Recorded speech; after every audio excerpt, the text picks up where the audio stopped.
तर नमस्कार मंडळी. अरे रे रे रे, काय हे व्हिडिओच्या सुरुवातीलाच ॲड. बरं जाऊ द्या, आता काय करणार, इग्नोर करा. तर आता पुन्हा एकदा नमस्कार मंडळी. तर आज आपण ठरवलंय की आज चेस्ट वर्कआउट करायचं आहे. तर आपण पहिल्यांदा सगळीकडची स्ट्रेचिंग करून घेऊयात. वर्कआउट करायच्या आधी कधीच दोन गोष्टी स्किप करायच्या नाहीत, ते म्हणजे वॉर्मअप आणि दुसरं म्हणजे स्ट्रेचिंग. तर आपली पूर्ण स्ट्रेचिंग झाल्यानंतर आपण चेस्ट मारणार आहे. सो आपण आज पहिल्यांदा मारतोय पुशअप्स. माझं तरी असं एक थिंकिंग आहे की जो मसल तुम्ही वर्कआउट करणार आहे किंवा जो मसल वर्क करणार आहे त्याच मसलचा तुम्ही वॉर्मअप करावा किंवा त्याच्यासोबत जे मसल वर्क होतील त्या मसलचा तुम्ही वर्कआउट करावा. तसंच तुम्ही ट्राय करावं की वॉर्मअप करतानाच तुमचा माइंड आणि मसलचं कनेक्शन जास्त स्ट्रॉंग होईल. आपण दोन टाईपचे पुशअप्स घेतले, तिथं डायमंड पुशअप्स आणि नॉर्मल पुशअप्स. यानंतर आपण डायरेक्टली सुरुवात करतोय ती सेटला. पहिला आपण सेट घेतोय तो म्हणजे इन्क्लाइन डंबेल प्रेस. जेव्हा सुद्धा तुम्ही हेवी वेट लिफ्ट करत असाल त्यावेळेस प्रत्येक वेळेस वेट लिफ्ट करण्याची एक टेक्निक असते. ती म्हणजे जशी मी वेट लिफ्ट केले, पहिल्यांदा तुम्ही वेट तुमच्या लेग्स वरती ठेवा, थाईज वरती ठेवा, त्यानंतर तुम्ही लेगच्या सहाय्याने वरती पुश करून ते शोल्डर पर्यंत घेऊन जा. असेच आपण 3 सेट घेणार आहे. तिन्ही सेट मारत बसायला कंटाळा तर खूप जास्त येतो, पण काय करणार, ठरवलं तर वेगवेगळ्या गोष्टी कराव्या लागतात. ट्राय किती कंटाळा आला तरी वर्कआउट थांबायचा नाही. ज्यावेळेस हेवी वेट तुम्ही घेत असाल त्यावेळेस तुमच्यासोबत कोणीही एक ट्रेनर किंवा कोणीतरी सपोर्टला नक्की ठेवा. शक्यतो ज्यावेळेस तुम्ही इन्क्लाइन डंबेल प्रेस किंवा इन्क्लाइन चेस्ट मारत असाल तेव्हा नक्कीच तुमचा कोणता तरी एक शोल्डर हा जास्त पेन करतो, त्यामुळे काळजी घ्या. आपण नेक्स्ट सेट घेतोय आता फ्लॅट बेंच डंबेल प्रेस. याच्यामध्ये सुद्धा जसं तुम्ही इन्क्लाइनला वेट लिफ्ट केलंय सेम त्याच पद्धतीने वेट लिफ्ट करायचं. याचे सुद्धा आपण घेणार आहे 3 सेट. पहिला set low weight with high repetition, second set त्याच्यापेक्षा high weight but low repetitions, आणि परत तिसरा सेट सेम हाय वेट करायचं आणि त्याच्यापेक्षा थोड्याशा कमी रेपिटेशन्स घ्यायच्या. ही स्ट्रॅटर्जी तुम्ही यूज करू शकता तुमच्या मसल ग्रोथसाठी, बट एक्झॅक्टली फॅट लॉससाठी किंवा कटिंगसाठी वेगळी स्ट्रॅटर्जी म्हणजेच लो वेट आणि हाय रेपिटेशन. आता म्हणू नका हा परत सुरू झालाय, पण मजा येत नाही जर्किन घालून वर्कआउट करा, त्यामुळं आधी आपण जर्किन काढलंय. आणि सगळ्यात भारी तुमचा स्वतःचा मोटिवेशन म्हणजे तुमची होणारी ग्रोथ, आणि ती आपल्याकडे भरपूर भारी.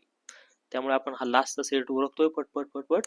नेहमी वेट खाली ठेवताना काळजी घ्या की तुमच्या शेजारी कोणी नाहीये, आणि वेट ठेवल्यानंतर त्याची इंजुरी तुम्हाला किंवा शेजारच्याला होणार आहे. त्याच्यानंतरचा आपण सेट घेतोय हा डिक्लाइन डबल प्रेस. तर इथे पण आपल्याला वेट भरपूर जातं, सो आपण स्टार्टिंग जरा चांगल्या वेटने केलेली आहे. इथे पण आपण 3 सेट घेणार आहे. डंबेल प्रेसच्या तीनही व्हेरिएशन मधला मला सगळ्यात जास्त आवडणारा हा एक व्हेरिएशन आहे. जसं की मी स्टार्टिंगला सांगितलं, वेट लिफ्ट करताना तुम्ही पहिल्यांदा ते तुमच्या थाईज वरती ठेवा आणि त्यानंतर मागे घ्या. एक्झॅक्टली सेम तुम्ही प्रत्येक सेटला करावं, त्यामुळे तुम्हाला इंज्युअर होणार नाही किंवा दुसऱ्या कोणालाही इंज्युअर होणार नाही. आता मस्तपैकी असं जोरात घट्ट मिठीत घेऊन वेटला आपण पुढचा सेट स्टार्ट केलेला आहे. डिक्लाइनचा सेट मारत असताना मॅक्झिममली हा प्रॉब्लेम होतो की तुम्ही खालच्या दिशेने घसरायला लागता. हे होतं कारण की न्यूटन भाऊंनी केलेला इंजिनियर्स लोकांवरती किंवा या जगावरती केलेला सगळ्यात मोठा उपकार ते म्हणजे ग्रॅव्हिटेशनल फोर्स. त्यामुळे आपण बेंचच्या खाली पाय लॉक करून पुढे सेट वर्कआउट करूयात. एवढे सगळे रिपिटेशन्स मारायचा कंटाळा तर येतो, पण काय करणार, करावं लागतं. पुढे घेऊयात आपण नेक्स्ट सेट फ्लाय मशीन वरती. इथे पण प्रत्येक वेळेस तुम्ही फ्लाय मशीनचा कोणताही आर्म पुढे घेत असताना पहिल्यांदा एक आर्म दोन्ही हातांनी घ्यायचा आणि नंतर दुसऱ्या हाताने दुसरा आर्म घ्यायचा. दिसायला तर एकदम छान दिसते, चेस्ट थोडीशी वरती येते. इथे पण तुम्ही चेस्टच्या तीनही व्हेरिएशनचा यूज करू शकता. अप्पर चेस्ट, लोअर चेस्ट आणि मिडल चेस्ट, तिन्ही चेस्ट तुम्ही इथे वर्क करू शकता. तसेच याचे पण आपण घेणार आहे 3 सेट. वेट वाढवायचे, रिपिटेशन्स कमी करत राहायचे आणि तिन्ही सेट तसे कम्प्लीट करायचे. किती बरं चांगलं झालं असतं, डॅनी भाऊंच्या रंगोलीसारखं आपलं पण झालं असतं. झटपट पटापट बॉडी बनवू, झटपट. जाऊ द्या मरू द्या. जसे की सगळे सांगतात, बॉडी म्हणजे काय मॅगी नाही जी 2 मिनिटात बनवून तुमची तयार होईल. नेक्स्ट सेट घेतोय आपण इथे केबल फ्लाय, पण केबल फ्लाय नाही म्हणू शकत आपण याला. आपण घेतोय चेस्ट प्रेस बट केबलचा यूज करून. हा माझा सगळ्यात बेस्ट आणि सगळ्यात आवडीचा सेट आहे. याच्यामध्ये तुमची चेस्ट तुम्ही फोकस करू शकता की कोणत्या पार्ट वरती तुम्हाला फोकस करायचं, अपर चेस्ट, मिडल चेस्ट की लोअर चेस्ट. लाईट्समुळे तुम्हाला काय एवढं काय क्लिअर दिसत नसेल, पण जाऊ द्या. आता आपण पुढचा सेट घेऊयात. आता तुम्ही एक्झॅक्टली ह्याला म्हणू शकता केबल फ्लाय. याच्यामध्ये पण तुमची जी सेंटर चेस्ट आहे म्हणजेच मिडल चेस्ट किंवा तुमच्या साईड चेस्ट एकदम परफेक्टली पंप होऊ शकते आणि परफेक्टली वर्किंग मध्ये येते.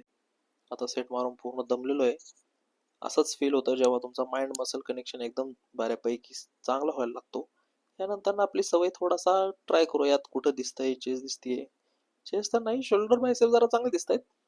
हा दिसली दिसली दिसली, चेस्ट पण दिसते बाई, बघा बघा, छान दिसतीये.